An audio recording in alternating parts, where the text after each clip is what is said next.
What's up? It's your boy Carcino here, and let's talk about it. A couple of days ago, Matt Barnes was on one of these talk shows, and he was bringing it up. Andre Iguodala has done it before, but Matt Barnes has brought up the issues about Steph Curry and how he's not respected in the NBA by some of the older superstars, and he's seen it. And they went as far a little deeper in the Pandora's box, opened it up, and started talking about the issue of Steph being light skinned, and he knew all about it. The light skin thing. Now, here's the thing: Matt Barnes was one of the toughest guys in the NBA as far as not backing down. Matt Barnes ain't gonna run away from a fight. He's somebody who had to endure being a light skinned, wavy haired guy as being soft by people who were darker than them. So they didn't realize that that was a defense mechanism because darker skinned people have always been looked at as a negative as compared to light skinned people who's always been looked at as a positive when people speak upon them. Never in a negative light, always in uh, a positive light. Now, the rest of the people that's involved in this situation, and it was spoken upon with Chris Bouchard and Shannon Sharp, both who are on the opposite sides of the spectrum, and they knew all about it, and they were informing Skip Bayless and all these guys about what was happening. Now, what he was alluding to, the superstars, he didn't say their names, but I'm gonna tell you their names: Chris Paul, LeBron James. It's only two, but those two carry a big stick in the NBA.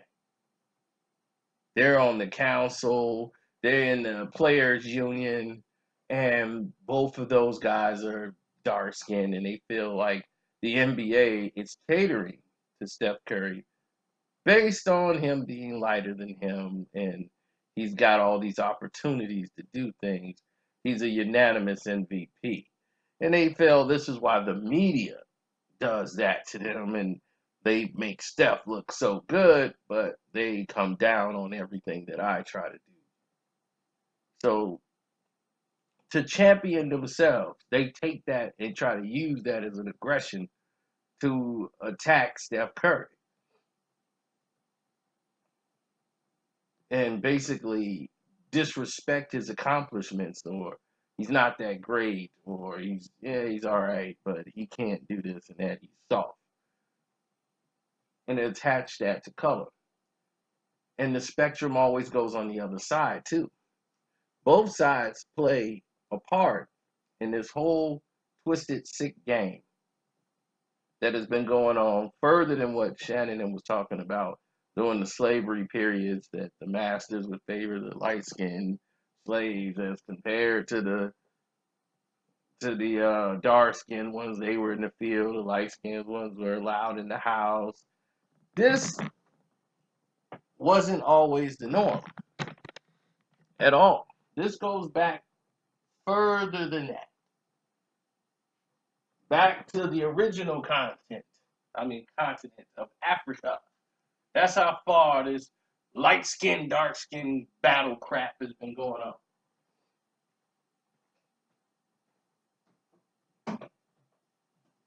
So, Japan, uh, one of the grandsons of Noah, was the first man on record that we know of that went ahead and had jungle fever and brought on Katim and his 3 kids that he had with his wife. And she was from the Caucasus Mountains, and he was black as night. And their kids had hairy arms, hairy legs, hair on their forearms, and hair on their calves on down. And they became the first mulattoes. And since then, it was a different time. That's one thing about history. History is informative, it is dark, and it is unapologetic. So if you can't stomach history, don't research it because it ain't good. It's not pretty. Life isn't pretty. It wasn't pretty yesterday. You have pretty moments, but you always remember some of the badder events before you remember anything really good. In that day and time, the mixed children and those who were of mixed nature, they had another name they went by, but they stayed in their own groups. Everybody normally stayed in their groups, and they didn't migrate out. They had their own village, their town, and they mostly stayed to themselves. The guys from the Caucasus Mountains did it. The Egyptians did what they did. Everybody stayed within their groups.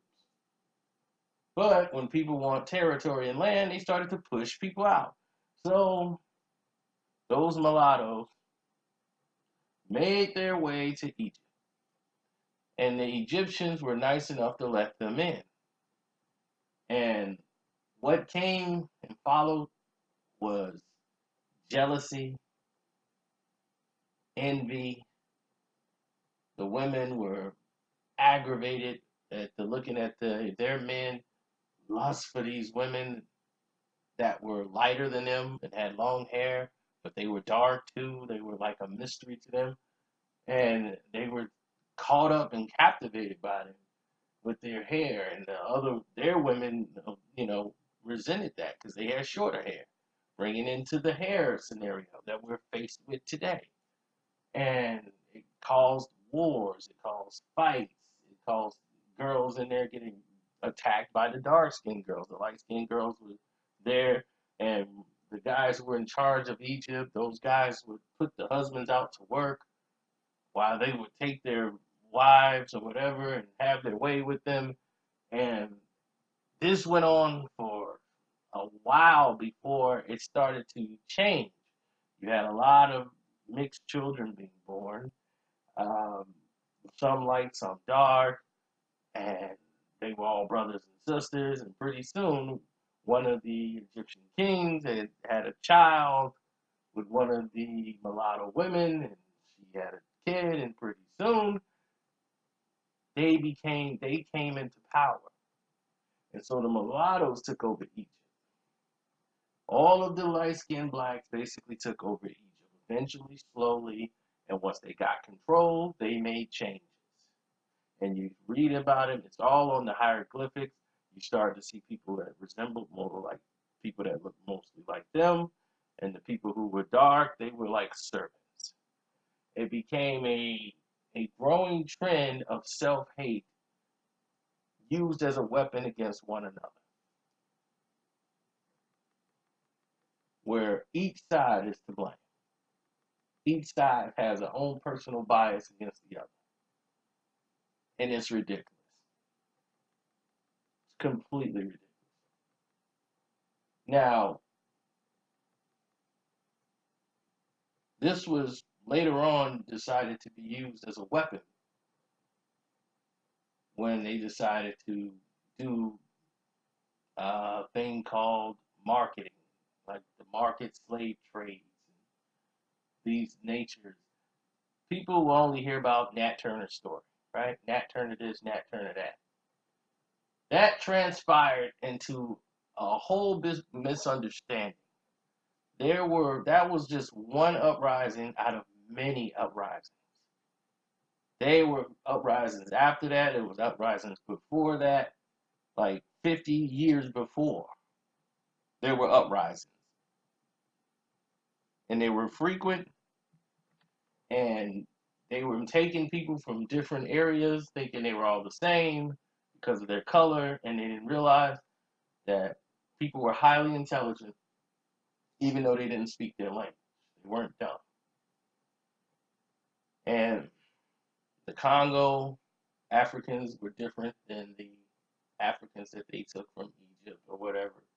And they realized that these guys, some guys were more militant and more diligent in what they wanted to do. So the Caucasus people decided that we need to change this aspect. We need to change this game. Something's wrong here. And they feel like I can't trust something's not going to happen. Because they feel the darker the person is, the more pure that gene is. There is something in our DNA that when we blow, we blow. And it's so uncontrollable that they can't control it. And they thought of it as basically having a time bomb. They have a limit. And you don't want to push it too far or things could happen and blow up and then you have another uprising. It's going to cost us money. That's how they looked at it. So now, if we mix and get, some mixed kids in there and they have some of our blood in there, those guys are more calm. They're more docile. They're easier to be controlled. The dark-skinned people won't trust them. And we're not going to trust them. So they have nobody to depend on but themselves. So they're stuck without a tribe or without any backing. So they'll just do whatever we say. They're more docile and easier to be controlled. So this was the narrative. This is why they were basically um, mixed and created. It became a business of creating them. And in Australia, the Aborigines that stayed there, the they would normally clean the homes, cook, and do work in there, the Aborigine women. And sometimes the ranchers would come in and have children with these ladies. And the Aborigines were very serious people. If they came with any child that was not of their complexion, the child had to be eliminated effective immediately. And it's brutal.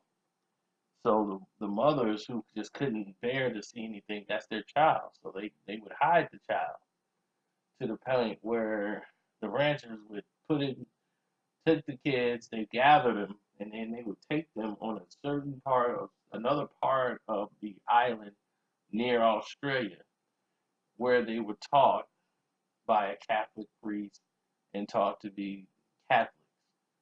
Only the mixed children. These children were called the lost generation children. This was during the War of Japan in the 1920s in Australia. These children, most of them were shipped out and put in other continents like Puerto Rico, Colombia, and those areas out there. This is very valuable information that you can look up. So this is no accident. Okay? A lot of these things happen. Look around you. There's not a lot of dark-skinned people walking around no more. It's less and less. You're starting to see lighter shades, more lighter, lighter, lighter, lighter. Right? Look on television. Who gets the starring roles? You know, they want the light-haired girl. You got Chris Brown talking about, I need the black girl with the good hair. You know, you got all of this psychosis going on because this war or stupidity has been going on for centuries. It didn't start a couple years ago. It didn't start during slavery. Okay? So I want to bring you up to speed. So when they bring this message up, or they bring this narrative up that Matt Barnes brought up, and by no means I wouldn't even be considered dark skinned. I would be considered light skinned compared to the Aborigines and everybody else. So it wouldn't even have worked for me. I'm like in the middle. But for them, they're just considered light skinned people, period. But even they feel privileged, like they're in an exclusive group.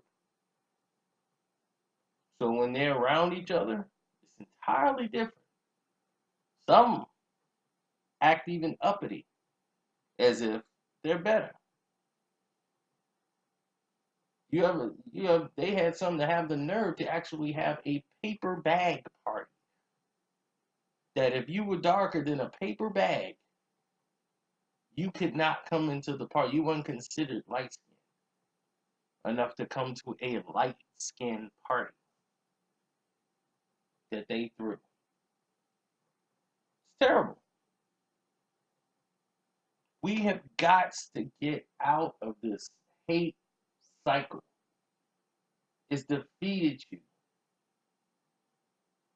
The darker, you know what? The people who hate the most, dark skinned people. They hate themselves. You've seen it. We've recently talked about this. So some of them feel if they get someone lighter than them, that's gonna beautify them. That's gonna say they made it.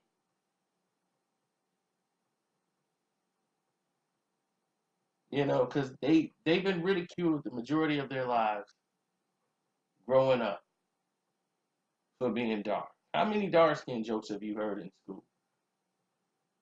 Oh, you so black. You teacher be marking you absent in night school. You know, you it was so many black oh you so black jokes, you so black jokes.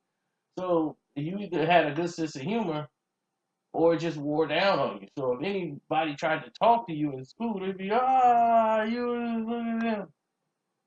Like we had a girl in school, they used to call her Midnight because she was so dark. It's midnight.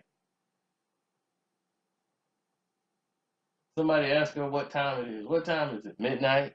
Somebody would just yell out midnight.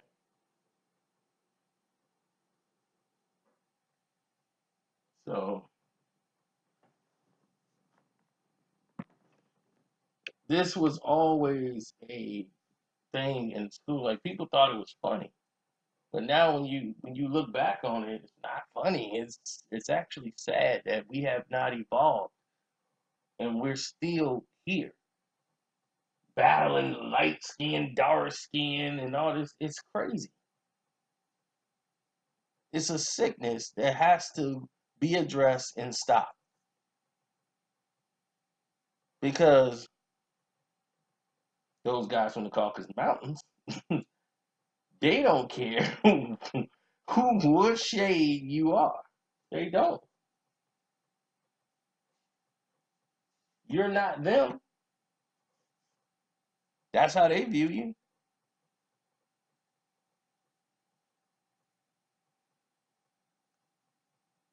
Everybody's different. Why can't people be what they are? But they can't. People want to be better than you and they want your pain. They want to be the have nots and they want to be the ones that have it. So when you see them say Steph Curry ain't this, Steph Curry is great.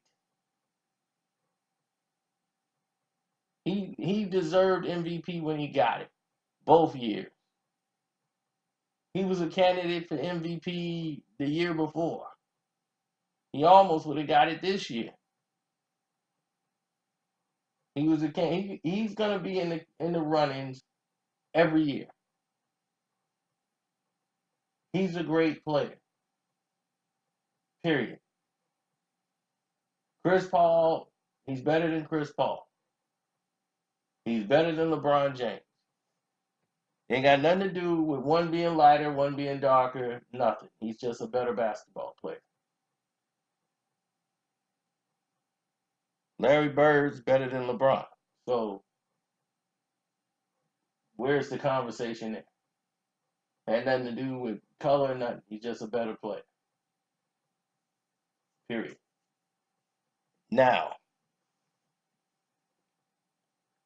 when people start recognizing each other for what they are and who they are,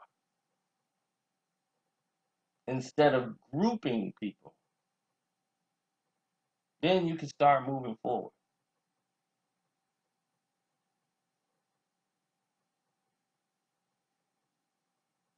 See, when you group people up in one big ball and say, well, this person is just like this person. No, everybody's different. Everybody got their little thing that makes them unique or make them who they are. Judge people on their ways and actions.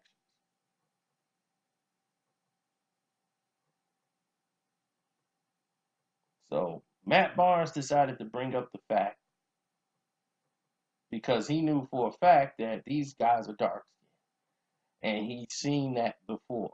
So he's making it as if, oh, they're doing this because Steph gets all these attention and he gets this and he gets that because you know, he's light skinned. He's gonna get all these things. Well, television, movies, music, they need to work on fairness, parity, and it's a shame that people got to yell out in this era about equality to have the same rights that they're supposed to have. That's on paper. The same we're supposed to have it. People got to scream out that they're not getting it and make a scene so that people can fight to have it. It's ridiculous.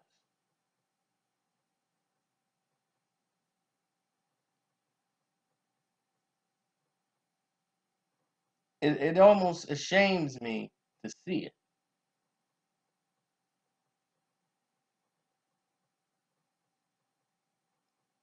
I'm not trying to change the world, but if I can inform one person in the world that can help them move forward in their life, then I've done a great job. I've done a tremendous job.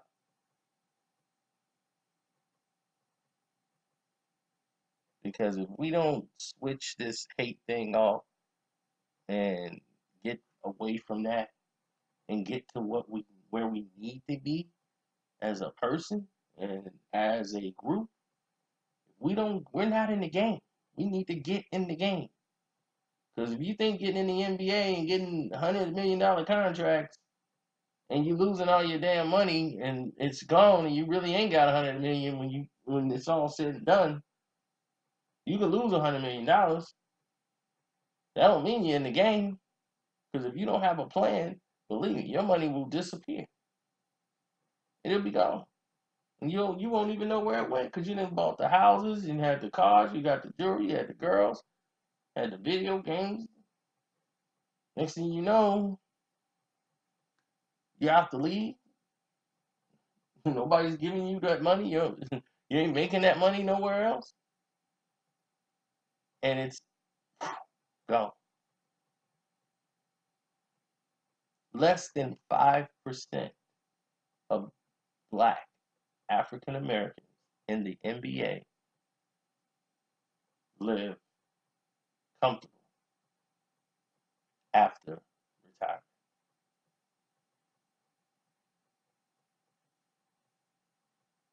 The NBA is 93% African American. Let me take you back to what I just said.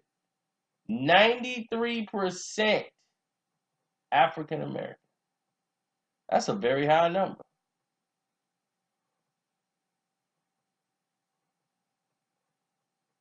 That's not including this year. This is last year. It was 93% African American. Somebody said, no, it was in the 80s. It was in the 80s at one point. Now it's at 90s. African American. 5% after basketball are rich or living comfortable. 5%. Hip hop, that's like a 95% African American, music genre. We won't even go on how many rap artists are living comfortably after they basically retired out of the game. It's almost embarrassing. And they've sold more records than half of these new kids that came up. No, these new kids won't even see that amount of records sold. There's rappers that sold 10 million, 20 million records, and they barely holding on. How you sell over 20 million records, 40 million records, like Michael Jackson type numbers, and you barely living comfortable in this business?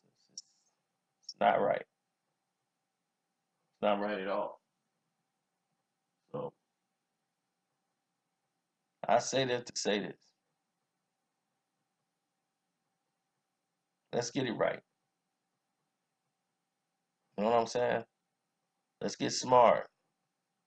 If you guys got sons and kids out there, and definitely support the page, man. If you like this video, support it. Donate to the Cash App or click that link in the description box at the Streamlab, but we appreciate all the love and support, man. We do. This is one of them real videos. They ain't gonna push it. You know that. So it depends on y'all, man. Share this. Share this video with people you know.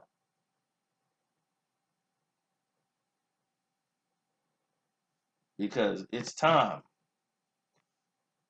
Push your children towards mathematics. All the things you were probably shied away from, didn't want to know nothing about, is the things that you probably need to push your children towards. They need to know math. They need to be learn about engineering. They need to learn about the stocks and bonds. They need to learn about the market. We need to get a part of the game because they have been keeping us distracted with athletics and telling us that's the way to get it quick, get it fast, come out of high school, hundreds of millions of dollars. You can't turn that down. But we got to formulate a plan to where we break the failure structure and the failure cycle. So that's more important. I've already made this video longer than I ever imagined it would be. But I want to thank you for your time if you listened all the way through. Y'all have a good night. Bless you.